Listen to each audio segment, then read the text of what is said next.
આ શબ્દો છે એક સ્કેમરના. જરા વિચારો, કેટલા ઠંડા કલેજે આ બોલાયું હશે. આ એક વાક્ય જ એ ગુનાની આખી કહાની કહી દે છે, જેની વાત આજે આપણે કરવાના છીએ.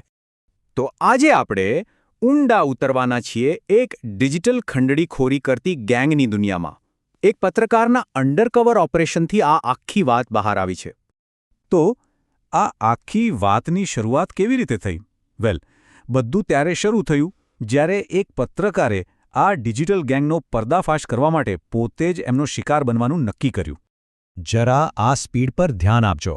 રાતના 11 વાગે એક કોલ આવે છે અને ફક્ત 12 મિનિટની અંદર ખેલ શરૂ. પૈસાની માંગણી. આટલી ઝડપથી બધું થાય છે કે શિકાર બનેલી વ્યક્તિને વિચારવાનો મોકો જ નથી મળતો. તો સવાલ એ છે કે આ લોકો આટલી ઝડપથી આ બધું કરે છે કઈ રીતે? એમનું મુખ્ય હથિયાર શું છે? વેલ, એ છે ટેકનોલોજીનો ખોટો ઉપયોગ. ચાલો સમજીએ કે એમની આ એઆઈવાળી જાળ કામ કઈ રીતે કરે છે. જુઓ, એમની મોડસ ઓપરન્ડી એકદમ સિમ્પલ પણ ચાલાકીભરી છે. પહેલા એક વિડિયો કોલ આવે, સામે કોઈ યુવતી હોય.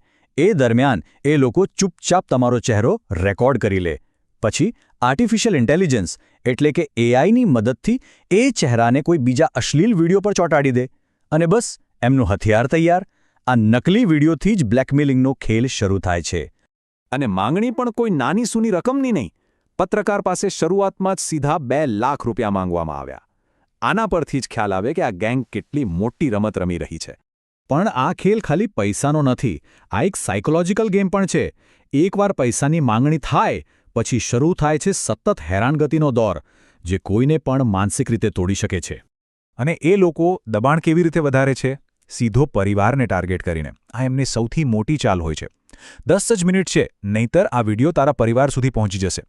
આ કોઈ સામાન્ય ધમકી નથી, આ એક માનસિક હુમલો છે.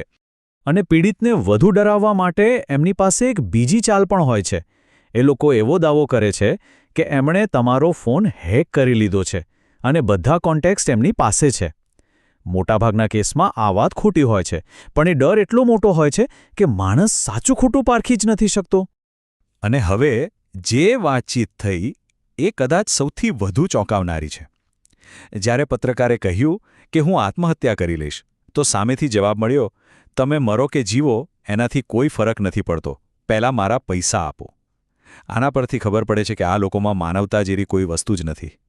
અને દુઃખની વાત એ છે કે આવી ક્રૂરતા એટલા માટે જ કામ કરે છે કારણ કે 80% કેસ ક્યારે પોલીસ સુધી પહોંચતા જ નથી. કેમ? કારણ કે બદનામી અને સામાજિક શરમનો ડર એટલો મોટો હોય છે કે લોકો ચૂપ રહેવાનું પસંદ કરે છે. તો ચાલો હવે થોડા ડિટેક્ટિવ બનીએ અને આ સ્કેમર્સની આખી પ્લેબુકને સમજીએ. પત્રકારે એમની સાથે સીધી વાતચીત કરીને શું શોધી કાઢ્યું? આમાં સૌથી રસપ્રદ વાત એ છે કે આ કોઈ એક વ્યક્તિનું કામ નથી. પત્રકારને 2 અલગ-અલગ સ્કેમર્સે ટાર્ગેટ કર્યો. પહેલી એ જાળ પાથરી. જ્યારે એનો નંબર બ્લોક થયો તો તરત જ બીજી, જે વધુ એગ્રેસિવ હતી, એણે કમાન્ડ સંભાળી લીધી. આ સ્પષ્ટ બતાવે છે કે આ એક ઓર્ગેનાઇઝ્ડ ગેંગ છે. હવે એક પોઈન્ટ પર પત્રકાર એમનો અસલી ચહેરો બતાવવાનું નક્કી કરે છે. એમને સામેથી કહી દીધું કે હું મીડિયામાંથી છું અને તમારી સામે કેસ કરીશ. પણ સામેથી જે જવાબ મળ્યો એ સાંભળીને તો પગ નીચેથી જમીન ખસી જાય.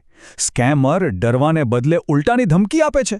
કહે છે કે તમારા જેવા અને તમારાથી મોટા નેતાઓ પણ મારા કોન્ટેક્ટમાં છે. તમે મારું કંઈ બગાડી નહીં શકો. આ એમનો ઘમંડ અને બેખોફી બતાવે છે. અને અહીંથી આખી તપાસ એક નવો જ વળાંક લે છે.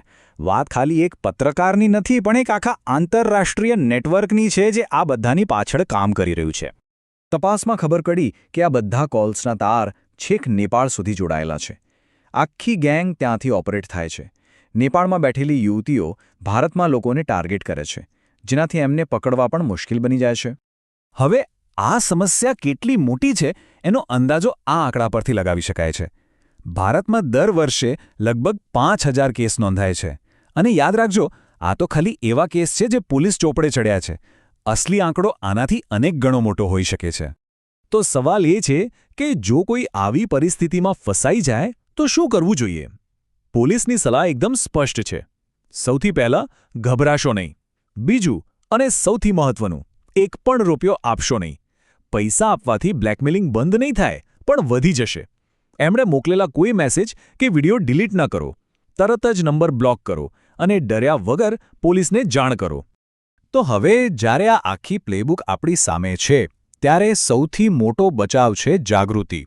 હવે આપણે જાણીએ છીએ કે આ જાળ કઈ રીતે કામ કરે છે, તો આપણે પોતે પણ બચી શકીએ છીએ અને બીજાને પણ બચાવી શકીએ છીએ.